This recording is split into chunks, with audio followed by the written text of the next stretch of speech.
Praise the Lord. கர்த்தரும் இரட்சகருமாகிய இயேசு கிறிஸ்துவின் நாமத்தில் உங்கள் யாவருக்கும் என் அன்பின் வாழ்த்துக்கள். பிரியமானவர்களே, ஒவ்வொரு நாளும் தேவனுடைய வார்த்தையை தியானிக்க நாம் முற்படுகிறோம்.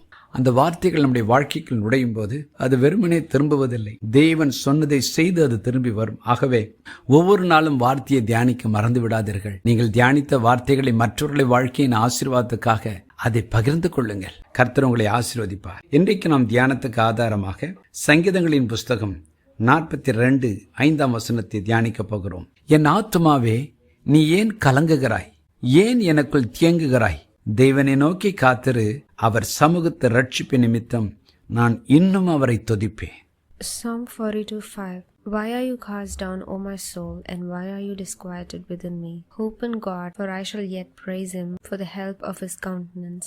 பாருங்கள், பக்தன் சொல்கிறார், ஏன் கலங்குகிறாய் என் ஆத்மாவே? ஏன் தேங்கி போய் நிற்கிறாய்? அவர் உனக்கு கொடுத்த ரட்சிப்பு இருக்கிறதல்லவா, அதை நினைத்து இன்னும் துதி, இன்னும் துதி, இன்னும் துதித்துக் கொண்டே இரு. கலங்கி விடாதே. கலக்கத்தின் மத்தியில் துதிக்க கற்றுக்கொள் என்று பக்தன் தன் ஆத்மாவுக்கு கட்டளை கொடுக்கிறார். பாருங்கள், 42 சங்கீதம் 11 அதே வார்த்தை திரும்பவும் சொல்லப்பட்டிருக்கிறது. தேவனை இன்னும் துதிப்போம், தேவனை இன்னும் மகிமைப்படுத்துவோம். அடிக்கடி சங்கீதங்களில் இந்த வார்த்தை வருகிறதை பார்க்கிறோம். இன்னும் துதி. சங்கீதம் 43:5 அப்படித்தான் வேதம் சொல்கிறது. இன்னும் நான் கர்த்தரை துதிப்பேன், இன்னும் அவரை மகிமைப்படுத்துவேன், எல்லா சூழ்நிலையிலும் எப்பொழுதும் துதித்துக் கொண்டே இருப்பேன்.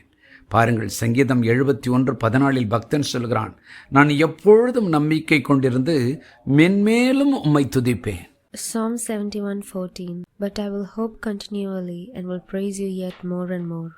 பிரியமானவர்களே, நம்முடைய நம்பிக்கையை கர்த்தர் மேல் வைத்து நம்பிக்கையிலே சந்தோஷமாய் கர்த்தரை துதிக்க கற்றுக்கொள்வோம். அநேக நேரத்தில் சூழ்நிலைகளை பார்த்து துதிப்பதை நிறுத்தி விடுகிறோம். இல்லை இல்லை இல்லை, தேவன் நம்மை கடத்தி வந்த அற்புதமான பாதைகள், நாம் கடக்கப் போகிற அதிசயமான பாதைகளை நாம் விசுவாசித்து நம்பி அவரை மகிமைப்படுத்துவோம். இன்றைக்கும் கூட இந்த வார்த்தைகளை கேட்டுக்கொண்டிருக்கும் போதே ஒரு காரியத்தை கர்த்தர் சொல்லுகிறார், துதிப்பதை நிறுத்திவிட்டாயா? துதி, இன்னும் துதி. பவுலும் சீலாவும் கட்டப்பட்டிருக்கையில் துதித்தார்கள் அல்லவா? என் மகனே, மகளே, இன்னும் துதி என்ற பரிசுத்த தேவன் நம்மை பார்த்து அழைக்கிறார். ஆம், துதிக்க துதிக்க கிருபை பெருகும், துதிக்க துதிக்க கட்டுகள் அறுக்கப்படும். ஆகவே எல்லா சூழ்நிலையிலும் மென்மேலும் நம்பிக்கையோடு துதிப்போம். ஆண்டவர் நிச்சயமாய் நம்மை விடுவிப்பார், பூமியின் உயர்ந்த ஸ்தானங்களில் ஏறி இருக்கும்படி செய்வார். ஜெபம் பண்ணுவோமா? பரலோக பிதாவே, இந்த நேரத்திலே ஆத்தும கலக்கத்தோடு தேக்கத்தோடு யார் யாரெல்லாம் என்னோடு இணைந்து இந்த வார்த்தைகளை கேட்டுக்கொண்டிருக்கிறார்களோ ஒவ்வொருவர் மேலும் உம்முடைய கரம் ஆசீர்வதிக்கட்டும். ஐயோ, என்னால் துதிக்க முடியவில்லை, என்னால் சந்தோஷமாக இருக்க முடியவில்லை, ஏதோ ஒன்று என்னை அழுத்தி கொண்டிருக்கிறது. என் பலவீனம், என் சுற்றிலும் இருக்கிற சூழ்நிலைகள், என்னை எதிர்க்கும் காரியங்கள் எல்லாம் என்னை பயமுறுத்தி கலங்கி இருக்க வைத்திருக்கிறது என்று யார் யாரெல்லாம் என்னோடு இணைந்து ஜெபிக்கிறார்களோ இப்பொழுது உம்முடைய கரம் அவர்கள் மேல் அமரட்டும். ஒரு தைரியம், ஒரு சமாதானம் உண்டாகட்டும். கர்த்தர் எனக்காக யாவையும் செய்து முடிப்பார் என்ற விசுவாச ஆவியை கொடுத்து நம்பிக்கையோடு துதிக்க வையும் அப்பா. அதன் நிமித்தம் பலத்த அற்புத அடையாளங்கள் நடக்கட்டும்.